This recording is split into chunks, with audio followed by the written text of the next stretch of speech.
할렐루야. 네. 하나님의 말씀은 에베소서 3장 1절 4절 말씀 보도록 하겠습니다. 에베소서 3장 1절에서 4절까지 말씀입니다. 우리 넉절의 말씀이고요. 우리 같이 한 목소리로 넉절의 말씀 에베소서 3장 1절에서 4절까지 말씀 읽도록 하겠습니다. 시작. 이러므로 그리스도 예수의 일로 너희 이방인을 위하여 갇힌 자 된 나 바울이 말하거니와 너희를 위하여 내게 주신 하나님의 그 은혜의 경륜을 너희가 들었을 터이라.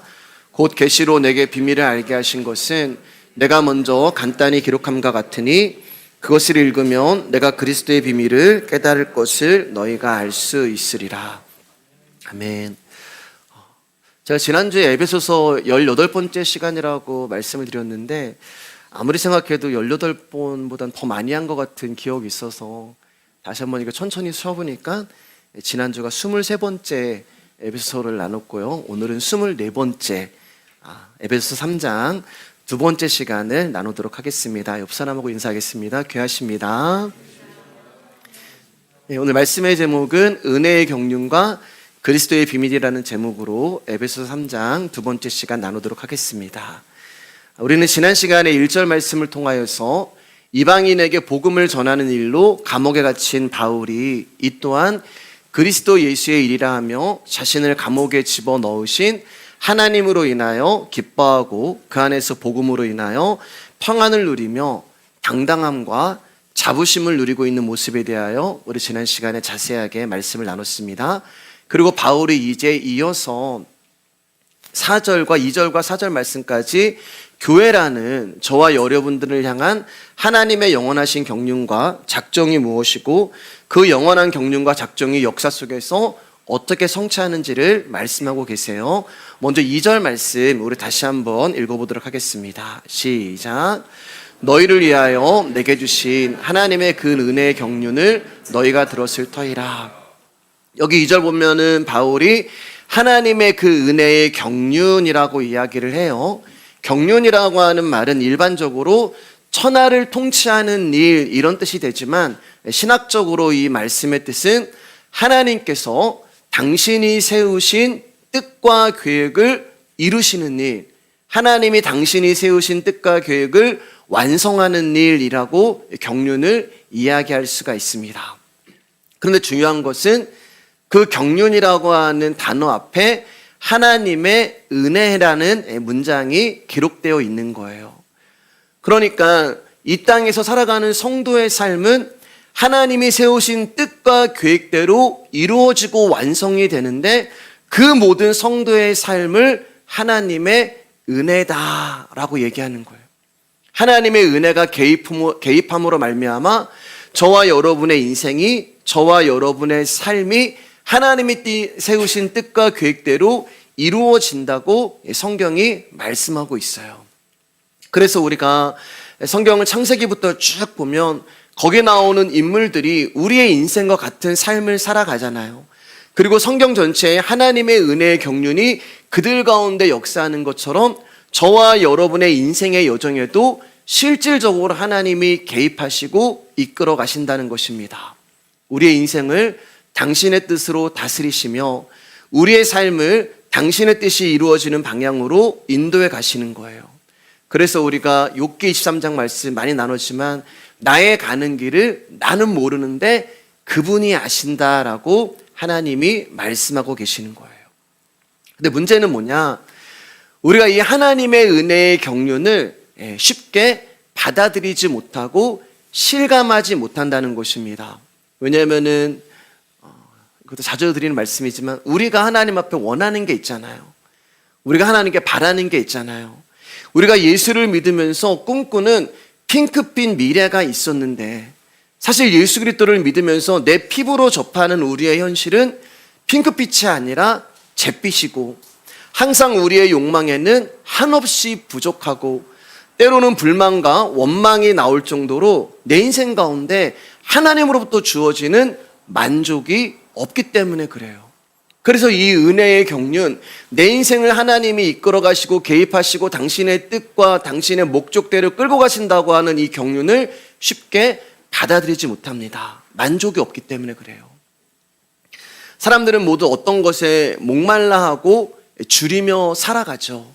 그 중에 대표적인 것이 돈이에요, 돈. 여러분, 돈에 만족하고 풍족해 보신 적이 있으시던가요? 늘 아쉽고 줄이고 목마른 것이 돈이에요. 돈은 이 정도면 됐다라는 만족이 없습니다. 돈은 항상 조금만 더 있었으면 좋겠다라고 부족함을 가지고 와요. 그게 돈의 특징이에요. 우리 돈에 대한 만족함이 없고 목마름이 있습니다. 또 내 마음을 몰라주는 남편에 대해서 만족함이 없고 내 마음을 몰라주는 아내에 대해서 목마름이 있습니다. 그래서 남편과 아내에게 채우지 못하는 만족함과 목마름을 자식에게 기대를 하지만 자식 역시 내가 원하는 대로 되어주지 않아요. 그래서 품 안의 자식이라고 이야기를 하는 거예요. 건강에 대해서도 우리는 만족함이 없고 지위에 대해서도 우리는 목마름이 있고 저기까지만 올라갔으면 좋겠다, 조금만 더 가지면 좋겠다 하며 우리의 인생은 늘 많은 것을 바라고 원하지만 결국은 우리가 만족할 만한 배부름을 얻지 못하고 우리의 인생이 끝이 난다는 거예요. 이게 세상을 향한 목마름이고 세상을 향한 부족함이 되는 것입니다. 전에 말씀드렸지만 제 첫 차가 푸사갓의 경차라고 말씀을 드렸잖아요. 그리고 제가 그 차를 보면서 너무 은혜를 받았잖아요. 벤츠가 부럽지 않았습니다. 네.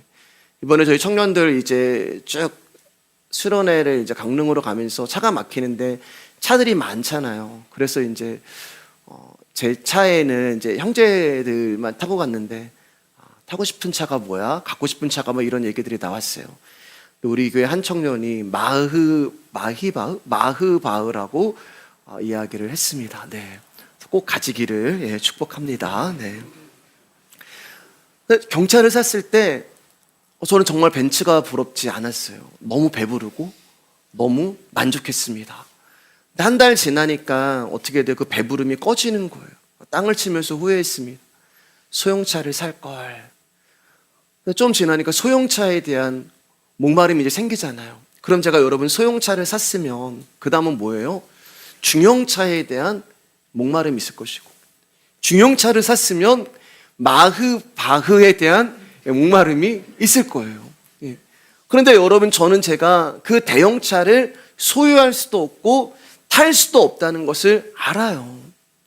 그러면 어떻게 되는 거예요? 인생 끝날 때까지 그 차에 대한 목마름으로, 그 차에 대한 부족함으로 살아가다가 인생을 마치는 거예요. 우리의 인생이 다 그래요, 여러분. 그러니까 우리의 인생은 일시적인 배부름과 일시적인 해갈만 있을 뿐이지 또 줄이고 또 다시 목마름을 가지고 와요. 20평, 30평. 제가 전에 그 선교단체에서 자비랑 사역을 할 때 강남에 있는 한 이제 그 간사님 댁을 방문을 했는데 그때 첫 마디가 간사님 이 누추한 곳에 와주셔서 감사합니다라고 얘기하는데 그때 그 집이 몰랐는데 엄청 컸는데 80평이라고 하더라고요. 저 그때 반지하 살고 있었거든요, 여러분. 누추한 곳이라고 이야기를 하고. 그래도 이제 누추한 곳이에요, 여러분. 80평 사시는데. 우리 인생이 그래요, 여러분. 늘 목마르고 늘 부족한 상태로 인생을 살아갑니다. 근데 여러분, 하나님은요, 저와 여러분의 삶의 여정 가운데 역사하시는 하나님의 은혜의 경륜은 우리가 바라고 기대하는 것처럼 핑크빛으로 펼쳐지지 않는다는 거예요. 우리는 예수님 믿으면서 그런 기대를 해요. 하나님 로또 한번 맞게 해주세요. 하나님, 내가 예수님 믿으니까, 하나님 믿으니까, 교회 생활 열심히 하니까 하나님 내 인생 가운데 이런 거 이루어지게 해주세요. 안 이루어집니다.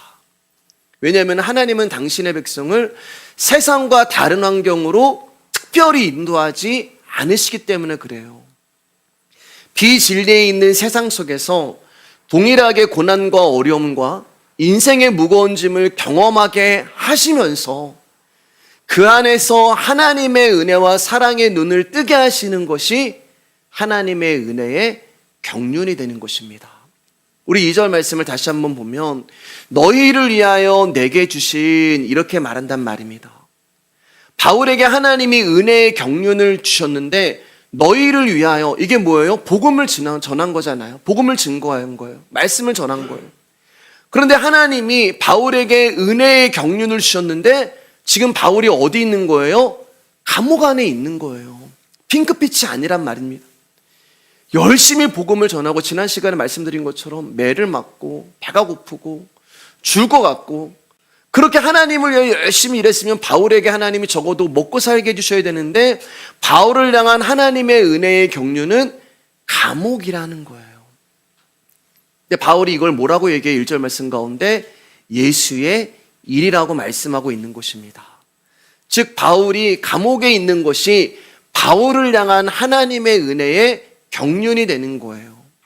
나를 선택하고 부르신 하나님께서 당신의 계획을 완성하기 위하여 나에게 때로는 풍요함도 허락하시고 꼭 필요하시면 감옥에도 집어넣기도 하시고 어떤 날은 나에게 가난함도 허락하시고 비천함도 허락하시고 어려움도 허락하시는구나 라고 바울이 감옥 안에서 그것을 인정하는 거예요. 그래서 우리가 지난 시간에 1절 말씀 보면서 바울이 왠지 감옥 안에 있는데도 자신이 감옥 안에 있는 것을 자부심을 갖고 당당하게 말씀하는 것을 우리가 나눴잖아요. 왜냐하면 그 안에서 에베소서라고 하는 또 다른 옥중서신을 써내려가는 하나님의 계획이 바울 가운데 있었던 걸 알게 되니까 바울의 불만이 사라지는 것입니다. 무슨 뜻이 있겠지. 요즘 저희 집사님들이 이 말을 자주 하시더라고요. 제가 이렇게 쭉 들어보니까 목사님 하나님 뜻이 있겠죠. 제 아들을 향한 제 딸을 향한 하나님의 뜻이 있겠죠. 여기에 가게 하신 이유가 있으시겠죠. 나를 이곳에 던져놓은 이유가 있으시겠죠. 내 삶에 어려움을 주시는 이유가 있으시겠죠. 나를 이렇게 외롭게 만드시고 나를 이렇게 힘들게 하시는 이유가 있으시겠죠 라고 바울이 하나님의 경륜을 고백하고 있는 것입니다. 성도의 삶은 만족이 아니라 자족이라고 말씀을 드렸잖아요. 자족이라는 것은 환경과 상황, 즉 상태에 대한 만족이 아니라 하나님의 주권에 대한 만족, 그 상태를 말하는 것입니다. 비록 저와 여러분들이 인생을 살아가면서 핑크빛 꿈이 이루어지지 않는다 하여도 나의 인생이 나의 성에 차지 않는다 할지라도 당신의 섭리와 경륜 속에서 저와 여러분 삶에 허락하신 일이라면 그 상태에 겸손하게 하나님의 뜻이 있겠죠라며 그 자리에 있는 것이 성도의 만족이 자족이 되는 것입니다. 수요일마다 여러분 사무엘서를 나누고 있잖아요. 근데 우리가 수요 예배에 참석하시고 또 말씀을 들으신 분들은 알겠지만 다윗이 자기가 원하는 대로 그의 인생이 되어지지 않잖아요. 사울은 끊임없이 자기의 방식과 자기의 계획을 앞서서 자신의 미래를 만들어 보려고 하지만 하나님은 다윗의 계획과 생각을 오히려 다윗에게 해가 되는 쪽으로 이끌어 가시면서 결국 다윗을 하나님의 섭리와 경륜대로 인도하셔서 그로 하여금 하나님을 의지하고 하나님을 앞에 모시고 살아가는 자로 만들어 가시는 거잖아요. 그러면 성경은 하나님과 나의 이야기이기 때문에 이 말은 다윗의 미래도 그리고 우리의 미래도 전부 하나님의 은혜의 경륜 안에 있다는 것입니다. 이 말은 나의 미래는 내가 원하고 계획한 대로 만들어지는 것이 아니라 하나님이 섭리하시고 경륜하시는 대로 완성되는 거예요. 아멘. 근데 그게 아파요. 그게 힘듭니다. 무너져야 되거든요. 나라는 삶이 무너져야 되고 나라는 존재가 부서져야 되고 나의 미래가 박살이 나야지만 도리에 돌아나 남지 않은 그 먼지 같은 상태가 되어야지만 하나님이 거기에 건물을 지으시는 거잖아요. 여러분 예를 들어서 우리가 여기에다가 하나님이 이제 어떤 건물을 우리가 올려야겠다고 생각하면은 이 낡은 건물은 부서져야 되는 거예요. 이 땅 위에 세우려면은. 그게 아픈 거예요. 나의 미래가 부서지고 하나님이 세우시는 미래로 완성되어지는 과정이 우리의 입장에서는 환도뼈가 부러지는 아픔으로 다가오는 것입니다.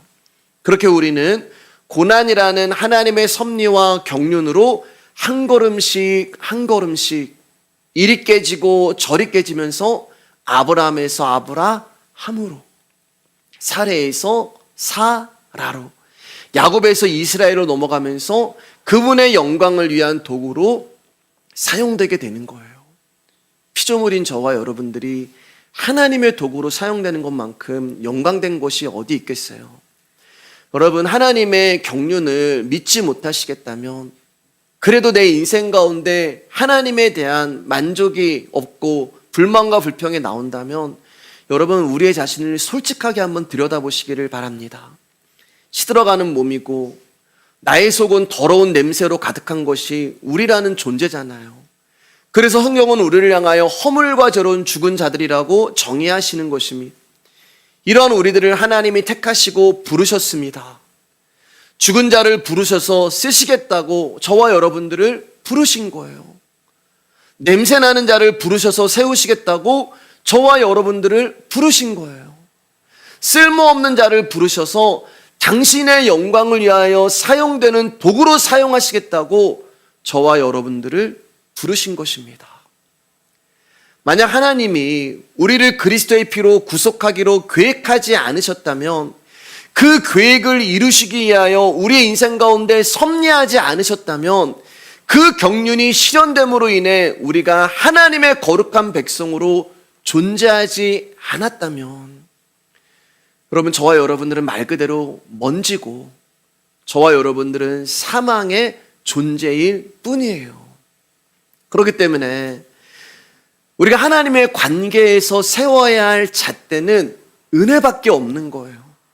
내 삶이 은혜고, 내 가족이 은혜고, 내가 은혜의 잣대로 말씀을 들어야 되고, 그 은혜로 말씀을 봐야 되고, 그래야지만 저와 여러분의 인생에서 복음을 들을 때, 말씀을 들을 때 좌로나 우로나 치우치지 아니하고 오직 하나님의 은혜와 사랑을 증거하는 방향으로 우리를 향한 하나님의 인생의 경륜이 흘러가게 되는 것입니다.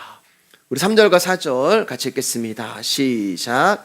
곧 계시로 내게 비밀을 알게 하신 것은 내가 먼저 간단히 기록함과 같으니 그것을 읽으면 내가 그리스도의 비밀을 깨달은 것을 너희가 알 수 있으리라.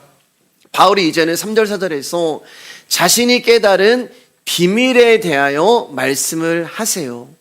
그리고 그 비밀이 무엇인지 4절에서 이야기를 하는데 그리스도의 비밀이라고 말씀을 하십니다. 여러분, 그리스도의 비밀이 뭐예요? 바로 복음을 말하는 거예요. 그리고 그 복음 안에는 하나님의 은혜의 경륜이 포함되어 있는 것입니다. 그러니까 하나님이 우리에게 행하신 모든 일 자체가 세상이 알 수 없는 비밀이에요. 비밀은 말 그대로 감추어져 있고 숨겨져 있는 것을 뜻합니다. 그리고 이 비밀은 비밀을 준 사람과 받은 사람만이 아는 거예요. 비밀을 준 사람과 받은 사람만이 이 비밀을 공유하는 것입니다. 그렇기 때문에 적어도 비밀을 나누고 비밀을 공유할 수 있는 관계는 사랑하는 사람이라는 뜻이고, 그 관계는 친밀감이 있다는 것을 증명하는 거예요. 근데 저와 여러분들이 복음을 알잖아요. 저와 여러분이 복음을 듣고 있잖아요. 그러면 이 말은 하나님이 이 비밀을 누구에게 주셨냐면은 저와 여러분에게 주셨다는 거예요. 그러면 어떤 증거가 되는 거예요? 하나님이 나를 사랑하시는구나. 사랑하시기 때문에 당신의 비밀을 알려주는 거예요. 야, 이건 비밀인데 너만 알고 있어? 우리가 지금 복음이 들리고 우리가 지금 말씀이 내 안에서 깨달아진다는 것은 하나님과의 친밀감이 깊은 관계라고 증거가 되는 것입니다. 그런데 이 복음을 우리가 노력해서 아는 게 아니잖아요. 우리가 애써서 믿어진 것이 아니잖아요. 우리 스스로가 무엇을 해서 복음을 알게 된 것이 아니라 하나님이 알려주셨기 때문에 우리가 복음을 알게 된 거예요. 어디서요? 우리의 인생에서, 우리의 삶에서. 그래서 하나님의 은혜의 경륜이라고 이야기를 합니다.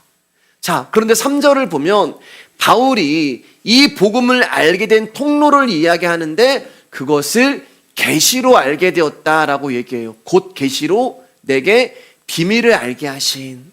그럼 바울이 말하는 계시가 무엇일까? 우리 로마서 1장 20절입니다. 시작.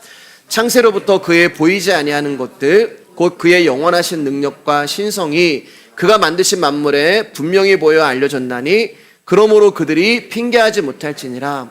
계시라는 것은 하나님 당신을 드러내시는 거예요.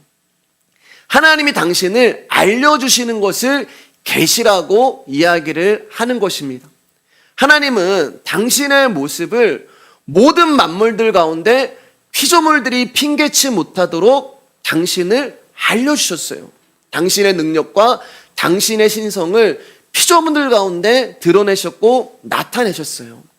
이것을 일반적인 계시라고 이야기합니다. 태양이 뜨고, 여러분 하나님이 공기를 가져가시면 우리가 여기서 3분도 못 버티고 다 죽잖아요. 계절마다 비가 오고 눈이 오고 날씨가 춥고 덥고, 우리가 알지 못하는데 새들이 하늘을 날아다니고, 정말 작은 것 하나부터 해서 큰 것 하나까지 하나님이 아니면은 이 세상에 존재할 수 없구나라는 것을 드러내시는 것을 일반적인 계시라고 이야기를 합니다. 근데 피조물들이 그 하나님의 계시를 알아보지 못하는 거예요. 죄로 인하여서 그들의 귀가 막히고 눈이 멀으니까 하나님을 보지 못합니다. 그래서 하나님이 이제는 일반적인 계시로 피조물들이 당신을 알아보지 못하니까 다른 방법을 쓰시는데, 한 나라를 택하시고 한 민족을 택하셔서 말씀으로 당신을 계시하는 방법을 사용을 하십니다. 그렇게 해서 택해진 나라가 이스라엘이라고 하는 나라고, 그렇게 해서 택해진 백성이 이스라엘 백성이 되는 거예요. 뭔가 대단하고 특별해서 그 나라와 그 민족이 사용되는 게 아니란 말입니다. 그래서 아브라함부터 하나님의 계시가 임하는 거예요. 다시 한번 말씀드리지만 아담이 아니에요, 여러분. 하나님의 계시의 역사는 아브라함부터 시작하는 거예요. 아브라함에게 하나님이 나타나시고 그를 부르시고, 그리고 그의 후손이 이스라엘 자손들이 되는 거예요. 그런데 그들 역시 알아듣지 못합니다. 그래서 구약을 보면은 수많은 선지자들이 나오는 이유가 뭐냐면 하나님이 당신을 그들 가운데 계속해서 계시하고 계셨던 거예요. 율법을 통하여 당신을 드러내고 당신을 나타내셨어요. 선지자와 율법이 하는 일은 말씀을 증거하는 것인데, 하나님을 증거하는 것인데, 이스라엘 역시 죄로 인하여 하나님의 말씀을 이해하지도 못하고 깨닫지도 못하고 받아들이지도 못하는 거예요. 그래서 하나님이 이제 마지막으로 다시 한번 당신을 계시하는 방법을 쓰시는데, 그게 뭐냐면 당신이 직접 인간의 몸을 입으시고 이 땅에 오시는 것입니다. 그게 하나님의 마지막 계시가 되는 거예요. 그분이 바로 예수 그리스도가 되는 것입니다. 그런데 예수님은 뭐라고 얘기해요? 말씀이 육신이 되어, 말씀, 로고스라고 얘기하는 거예요. 율법과 선지자들 가운데 말씀을 줘서 하나님 당신을 계시했는데 그들이 알아듣지 못하니까 말씀이신 하나님이 직접 인간의 몸을 입으시고 이 땅에 오셔서 당신을 드러내시는 것이 계시가 되는 것이고 복음이 되는 거예요. 공생의 기간 동안에 예수님은 제자들과 3년 반 동안 동거동락을 하시면서 말씀으로 내가 하나님이야 라는 것을 계시하셨어요. 3년 반 동안 먹고 자고 하면서. 그런데 제자들이 예수님을 알아보지 못합니다. 예수님이 누구인지를 몰라요. 그래서 빌립이 이렇게 이야기를 하자 예수님이 이렇게 답을 합니다. 빌립이, 예수님, 하나님 아버지를 좀 보여주세요, 이렇게 얘기를 해요. 그때 예수님이 탄식하는 말이에요, 여러분. 이 말은요, 탄식하고 계시는 거예요. 같이 한번 읽어보겠습니다. 시작. 예수께서 이르시되, 빌립아, 내가 이렇게 오래 너희와 함께 있으되 내가 나를 알지 못하느냐? 나를 본 자는 아버지를 보았거늘 어찌하여 아버지를 보이라 하느냐? 여기 보면은 너희와 이렇게 얘기하잖아요. 빌립 한 사람의 문제가 아니라는 거예요. 빌립이 대표로 나왔을 뿐이지 예수님의 제자들 전부가 예수님이 하나님이라는 것을 알지 못하고 있었던 거예요. 3년 반 동안 동고동락하면서 예수님이 끊임없이 말씀으로 당신을 계시하셨는데 몰라요. 이 말은 기적을 봐도 모르고 환상을 봐도 이들이 믿지 못하는 거.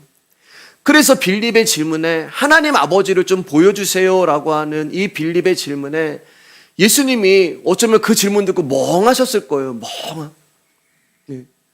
어쩌면 3년 반 동안 우리 말씀의 교회에서 제가 복음을 막 전하고 말씀을 가르쳤는데 누군가가 이야기할 때 제가 전한 말씀과 전혀 다른 걸 이야기했을 때 그때 마음이 아마 허탈했을 거예요.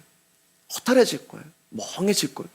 예수님이 말씀하시는 거예요. 빌립아, 빌립아. 이름을 부르시잖아요. 여러분, 성경에 예수님이 이름을 많이 부르시지 않으세요. 특히 요한복음에서는. 근데 빌립아. 여기는 이제 빌립아하고 내가 이렇게 하잖아요. 근데 빌립아하고 아마 예수님이 한 1분 정도 아무 말씀도 안 하셨을 거예요. 빌립아. 1분까지 가만히 있어 볼까요?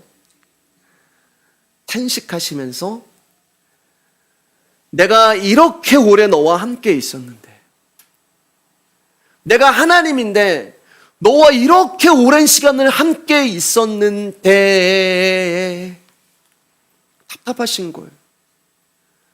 여러분, 빌립 집사가 오늘말로 이야기하면 빌립 집사가 오랜 시간 교회를 다녔어요. 모태신앙일 수도 있어요.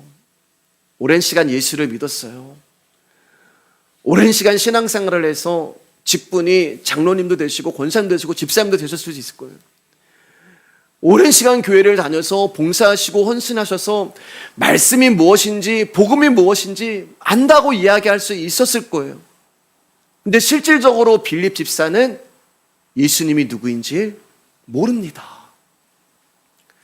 그러면 여러분, 저와 여러분들은 이 예수님의 탄식에서 자유하실 수 있겠습니까? 성경은 하나님과 나의 이야기니까 빌립은 누구예요? 나예요. 나. 그러면 이 빌립이라고 하는 이름 앞에 내 이름을 집어넣으면은 누구야? 내가 이렇게 너와 함께 있었는데 내가 나를 알지 못하느냐? 누구야? 너는 말씀의 교회에서 복음에 대하여 그렇게 오랜 시간 들었는데 아직도 복음을 모르느냐? 누구야? 너는 예수를 믿는다고 그렇게 말하면서 너는 말씀이 무엇인지 아직도 모르느냐? 여러분, 생각해 보세요. 제자들만큼 예수님과 가까웠던 사람이 누가 있어요? 제자들만큼 예수님과 동거동록하면서 먹고 자고 시간을 보낸 사람들이 누가 있어요? 그런데 모르는 거예요. 그러면 우리 역시 내가 이렇게 너와 함께 오래 있었는데 너는 나를 알지 못하는구나 라는 예수님의 책망과 탄식을 들을 수 있다는 것입니다. 여러분, 오해하지 마시고 들으세요. 우리가 믿는 것은 하나님이 아니에요. 우리가 믿는 분은 예수 그리스도지 하나님이 아닙니다. 여러분, 이 말은 하나님을 믿지 말라는 이야기가 아니라 예수님이 누구인지 알지 못하면 우리는 하나님이 누구인지를 알 수 없다는 거예요. 그래서 예수님이 나를 본 자는 아버지를 보았거늘. 근데 빌립이 예수님을 모르잖아요. 하나님이 누구인지를 모르는 거예요. 예수님이 누구인지 알지 못하면 우리는 하나님을 믿을 수도 없고 알 수도 없는 것입니다. 여러분, 어쩌면 우리는 가짜 하나님을 지금까지 믿고 있는지도 몰라요. 오랜 세월을 내가 교회를 출입하면서 학습해온, 훈련해온 그 지식과 세상적인 사고방식에 의해서 어쩌면 나의 지식으로 금송아지 하나님이 내 안에 형성되어 일 수도 있어요. 그러니까 교회에 헌금을 많이 하면 하나님이 복을 준다더니 11조하면 30배, 60배, 100배의 복이 임한다더니 봉사 많이 하면 하늘에서 상이 크다더니 무엇을 구하든 열심히 기도하면 하나님이 다 응답하시고 예수 믿으면 소원 성취하고 만사형통한다. 그런 성경에도 없는 엉터리의 복음에 아멘하면서 예수 그리스도를 믿는다고 이야기를 하는 거예요. 그렇지 않습니다, 여러분. 예수님을 봐야 예수님을 이해할 수 있고 예수님을 이해해야 하나님을 볼 수 있는데, 중요한 것은 우리에게는 그분을 알 수 있고 볼 수 있고 이해할 수 있는 답이 없다는 거예요. 그래서 에베소 2장에서 뭐라고 말씀하세요? 마지막에 우리를 교회라고 얘기하면서 내가 너희를 거처로 삼아. 우리는 답이 없거든요. 예수님을 봐야 하나님을 알 수 있는데 우리는 예수님을 알 수도 없고 볼 수도 없고 들을 수도 없어요. 그래서 예수님이 우리를 거처로 삼으신 거예요. 우리 안에 들어오신 거예요. 그분의 영이 십자가에 죽으시고 우리 안에 들어오심으로 말미암아 믿음이 들어오신 거예요. 믿음이. 그래서 믿음은 하나님의 선물이다. 그 믿음이 우리 안에 들어오심으로 말미암아 이제 예수 그리스도의 말씀이 믿어지고 들려지고 알게 되고 깨달아지는 것입니다. 누가복음 2장 44절 45절 제가 읽어드릴게요. 또 이르시되 내가 너희와 함께 있을 때에 너희에게 말한 바 곧 모세의 율법과 선지자의 글과 시편에 나를 가리켜 기록된 모든 것이 이루어져야 하리라 한 말이 이것이라 하시고 이에 그들이 마음을 열어 성경을 깨닫게 하시고. 이 말은 여러분 뭐예요? 모세의 율법, 모세오경이잖아요. 선지자의 글, 나머지 책들이잖아요. 시편, 시가서잖아요. 역사서, 모세오경, 시가서가 뭐라고요? 나를 가르쳐 기록된 것. 그러니까 구약은 전부 누구 얘기예요? 예수님의 이야기란 말이에요. 그럼 신약은 예수님의 이야기예요. 그래서 너희가 성경을 통하여 영생을 얻는 것을 알고 있는데 그 성경이 누구를 말하는 거니? 예수님이란 말입니다. 그런데 어떻게 이 강단에서 예수님이 아닌 다른 이야기를 할 수가 있어요? 그 성경이 아닌 다른 것을 증거하는 거잖아요. 여러분, 예수 그리스도를 우리가 알 수 있는 유일한 방법은 말씀밖에 없는 거예요. 오직 성경을 통하여 예수님을 볼 수 있습니다. 성경을 통하여 예수님이 누구시며 그분이 왜 인간의 몸을 입고 이 땅에 오셨으며 인생은 어디서 와서 어디로 가는 것이며 그 모든 진리를 우리가 깨달아 알 수 있게 되는 거예요.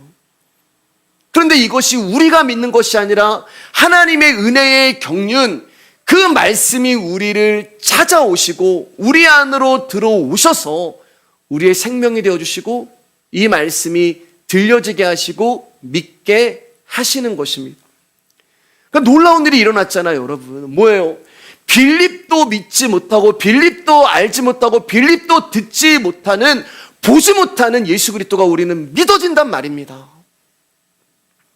믿어져요. 믿어지니까 이 자리에 오신 거잖아요.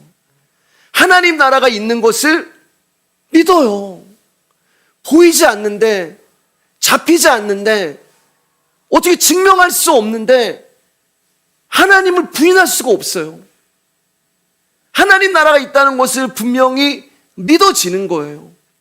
제자들도 동고동락했던 예수님을 알지 못했는데 우리는 2000년 전에 육신을 입고 계시는 예수님을 직접 보지 못한 자들임에도 불구하고 우리는 그 예수 그리스도가 믿어지는 거예요. 그래서 천국에 가면은 세례 요한보다 작은 자가 없다고 얘기하는 거예요. 세례 요한이 천국 가면 그럴 거예요. 너희들은 어떻게 그렇게 보지도 않고 예수님을 믿었어? 사실 신기한 일이잖아요, 여러분. 어떻게 지금 이 강단에서 저와 여러분들이 이 주일날 황금 같은 시간에 이제 날이 따뜻해지면 정말 이 11시가 24시간 중에 제일 황금의 시간이거든요. 놀러 가기 딱 좋은. 근데 이 자리에 계셔서 왜 이 지루한 말씀에 아멘을 하시고 이 말씀을 듣고 계시냐고. 그이는 그 예수 그리스도가 살아계시고 그 예수 그리스도가 믿어지기 때문에 이 자리에 있는 거잖아요. 이것이 사도 바울이 말하는 계시며 그리스도의 비밀이 되는 것입니다. 그런데 여러분, 한편으로 사실 생각하면 이 바울이 비밀이라고 이야기하는 복음이 과연 비밀일까라는 의문이 될 수도 있어요. 왜냐하면 이 예수 그리스도의 십자가의 이야기는 교회를 다니지 않는 사람들도 다 알고 있는 내용이에요. 사실 우리가 비밀이라고 하면은 뭔가 조금 더 은밀하고 다른 사람이 알지 못하는 종말이나 천국이나 휴거나 예수님이 재림하시는 날짜나 이런 내용이 비밀이 되어야 할 것 같거든요. 그리고 사람들은 거기에 흥미를 갖습니다. 근데 예수 그리스도의 십자가의 복음에는 별로 재미없어 하고 관심 없어 하고 반감이 떨어져요. 그래서 우리는 속으로 어떤 생각을 하냐면, 아예 목사님, 그거 나도 다 알고 있는 내용이에요. 그래서 그 복음을 가볍게 여기까지 합니다. 그런데 여러분, 제가 말씀을 준비하면서 우리가 바울이 말하는 이 복음의 비밀을 알고 있다면 저와 여러분의 사고방식과 삶의 모습이 바울과 다르지 않아야 돼요. 근데 실질적으로 우리는 복음을 알고 있다면서도 우리의 삶은 바울과 너무 다른 모습으로 살아가고 있다는 것입니다. 그러면 그 말은 뭐예요? 여전히 예수 그리스도를 지식적으로 알고 있고 복음의 비밀의 세계에서 벗어나 있다는 증거가 되는 거란 말입니다. 여러분, 그리스도의 비밀을 알고 은혜를 아는 사람들이 함께 모이는 것이 교회예요. 여러분, 우리가 이렇게 매주 모일 수 있다는 거 정말 엄청난 일입니다. 사실 이제 금요일, 토요일 수련회를 하면서 너무 저는 이제 행복했어요. 지난 주일부터. 여러분 모르겠지만 지난 주일 제가 눈이 이렇게 코가 찡긋하고 눈물이 막 고였어요. 왜 고였냐면은 성탄절 여기 이제 우리가 장식한 거 이제 치우는 거 했잖아요. 불과 우리가 1년 전만 해도 우리 강창훈 집사님이 사다리 타시고, 우리 이명 집사님이 사다리 타시고, 그런데 청년들이 저거 좀 치울까요? 라고 하는데 그냥 우르르 나와가지고 하는데 언제 우리 청년들이 저렇게 많아졌지? 막. 제가 이제 숫자에 그렇게 관심이 없는데 세워지게 되더라고요. 세워지게 되더라고요. 야, 우리 청년부가 18명이나 나와. 그냥 행복했습니다, 여러분. 복음을 사모하고 말씀을 사모하는 청년들이 모인다는 것이 정말 기도한 대로 말씀 사모하는 자들, 복음을 들어야 되는 자들을 하나님 보내주시라고 하는 그 기도 제목이 한 명씩 한 명씩 이루어지는 것이 너무 감사했어요. 여러분, 그리스도의 비밀을 알고 은혜를 함께하는 것이 교회가 되는 것입니다. 그리고 그 교회에서는 사람의 행함과 공로가 잣대가 되면 안 되는 거예요. 오직 예수 그리스도의 은혜만이 우리의 잣대가 되는 것입니다. 그리고 교회 안에서는 그 은혜를 알고 있는 사람들이 행함과 공로의 율법의 세계가 아닌 하나님의 은혜를 사모하고 그 은혜로 세워지는 것이 교회가 되는 거예요. 하나님이 행하셨고 저와 여러분들은 그 행하심의 수혜자로 이 자리에 나와서 말씀 들으면서 내 삶이 그 삶으로 바뀌기를 소망하면서 기뻐하고 감사하는 것이 은혜의 세계에 머무는 저와 여러분들의 헌신이 되어야 하는 거예요. 그런데 우리의 마음에 어떤 것이 있냐면 예수님을 믿고 은혜를 받았으나 그래도 내가 하나님을 위하여 헌신하고 섬겨야 한다는 생각이 꿈틀거리는 거예요. 그게 육의 생각임에도 불구하고 신앙으로 착각합니다. 그러다 보니까 이제 내가 해야 할 일을 찾게 되는 것이고 전도나 선교, 구제의 뜻을 두면서 그 일을 행하는 것을 기쁨으로 여기는 거예요. 다시 한번 말씀드리지만 여러분 오해하시면 안 돼요. 전도나 선교, 구제를 하지 말라는 이야기가 아니라 제가 드리고 싶은 말씀은 복음으로 인하여서 기뻐하고 말씀을 내가 듣는 것에 대하여서 은혜가 있고 깨달음이 있어야 되는데 이거에 대해서는 내가 깨달음도 없고 알지도 못하는데 엉뚱한 나의 행함으로 인하여서 확신과 기쁨과 감사를 찾는 것은 잘못됐다는 이야기를 말씀드리는 거예요. 우선순위가 있단 말입니다. 이것을 깨달으면 이것은 당연히 되는 거예요.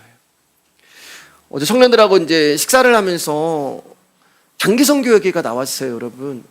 청년들 입에서. 목사 우리 여름에 장기 선교 가면은 좋겠습니다라는 얘기가 나왔어요.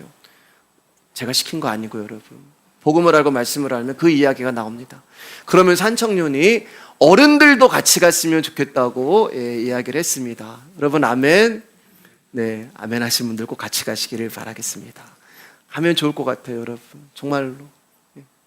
우리 교회 너무 감사한 게 청년들과 장년들의 벽이 없다는 게 너무 감사를 드립니다. 그냥 말씀의 교회 공동체로 같이 가서 그 안에서 하나님이 하시는 일을 보고 말씀으로 복음으로 기뻐하는 공동체가 됐으면 좋겠습니다. 여러분, 우리의 문제는 신앙을 율법으로 받아들이는 거예요.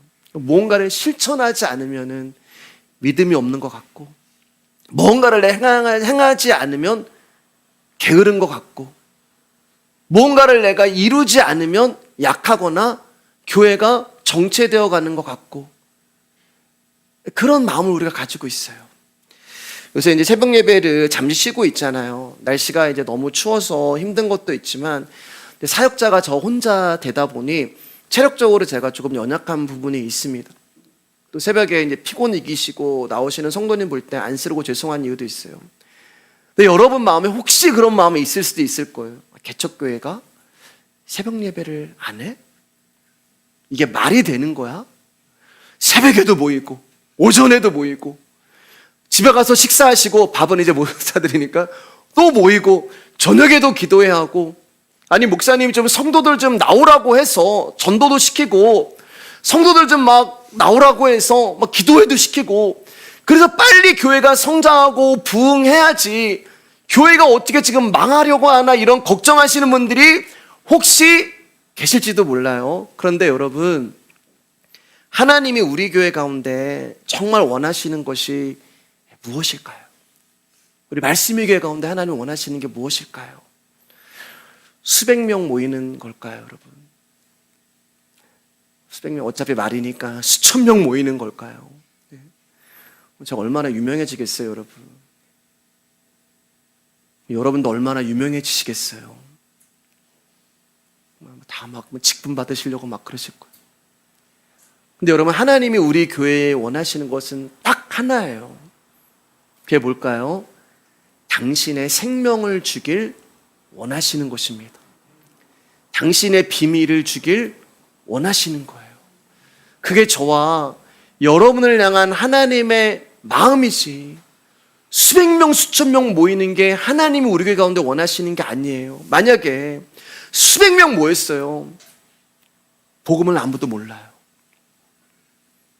수백 명 모여서 하나님 나라 갔는데 마태복음 7장에 있는 말씀, 예수님, 내가 예수님의 이름으로 귀신 쫓아내고 예수님의 이름으로 병든 자 고치고 예수님의 이름으로 설교했습니다 라고 했는데 예수님이 내가 너 알지 못해, 이런 이야기 들으면 어떡해요?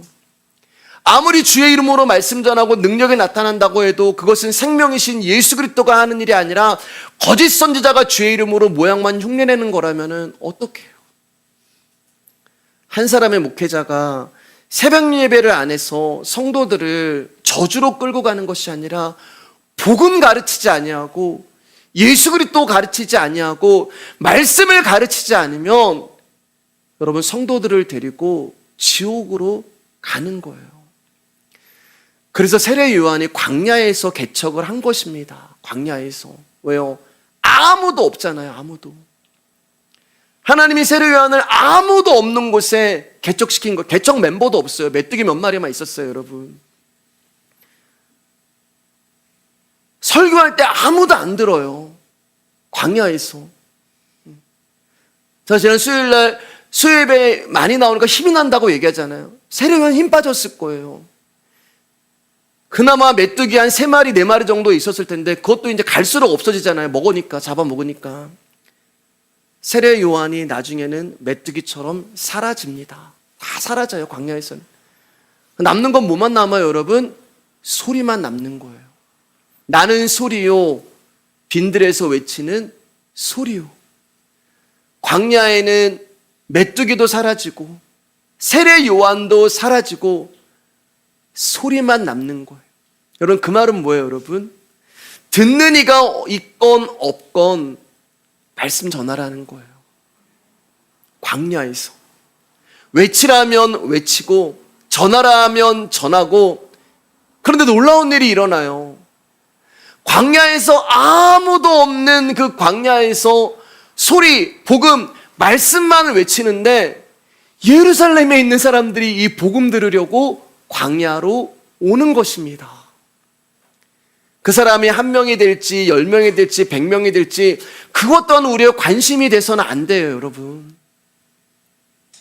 그저 저와 여러분들이 해야 하는 것은 모이는 사람 상관없이 복음 전하면 되는 거예요. 말씀 증거하면 되는 거예요. 그리고 그 위에 일어나는 모든 결과는 하나님이 하시는 것입니다. 제 책임도 아니고 여러분 책임도 아니고, 그러니까 여러분, 앞으로 우리 교회가 어떻게 될까 이런 걱정하지 마십시오. 아멘 해주시길 바랍니다. 그 걱정하는 것 자체가 내가 교회의 주인이라는 얘기예요. 예수님이 핏값으로 사신 교회인데 왜 내가 걱정을 해요? 걱정을 해도 하나님이 하시지 우리 것이 아닙니다. 이제 말씀 정리하도록 하겠습니다. 바울은 구원에 관한 복음을 전할 때 한치의 양보도 하지 않고 말씀을 전했어요. 복음에 관해서는 그는 양보가 없었어요. 그래서 그 결과로 감옥에 갇혔습니다. 그럼에도 불구하고 그는 자유한 거예요. 이 말씀이 무엇이고 복음이 무엇인지 알기 때문에, 하나님의 은혜의 경륜이 무엇인지를 알았기 때문에 그는 감옥 안에 있어도 자유하고 그 안에서도 하나님의 뜻을 발견하고 기쁜 것입니다. 이 말씀을 깨달았기 때문에 이 일이 가능한 거예요.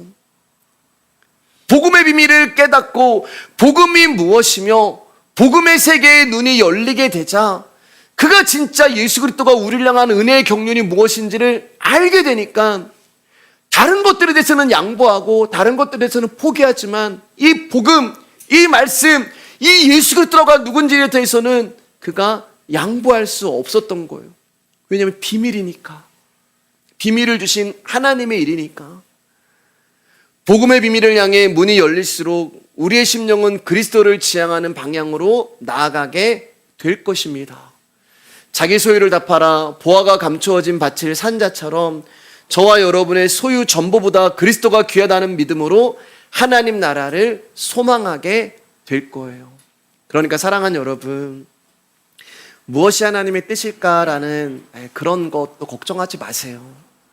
무엇이 하나님의 뜻인가의 문제로 고민하지 마시기를 바랍니다.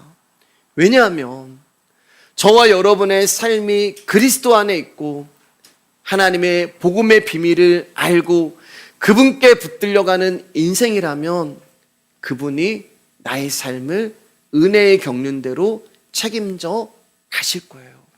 그리고 우리는 그것만 믿으면 돼요. 하나님의 뜻이 있겠지.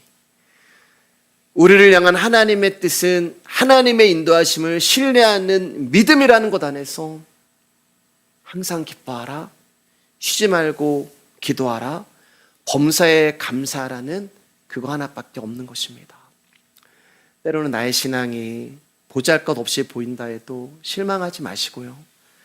우리는 내 힘으로 사는 자들이 아니라 복음의 능력이 나를 생명으로 이끌어가는 자들이기 때문에 이 믿음 안에서 한 몸이신 예수 그리스도를 바라보며 말씀 위의 공동체가 세워지기를 주 예수 이름으로 축복합니다. 우리 같이 찬양하도록 하겠습니다.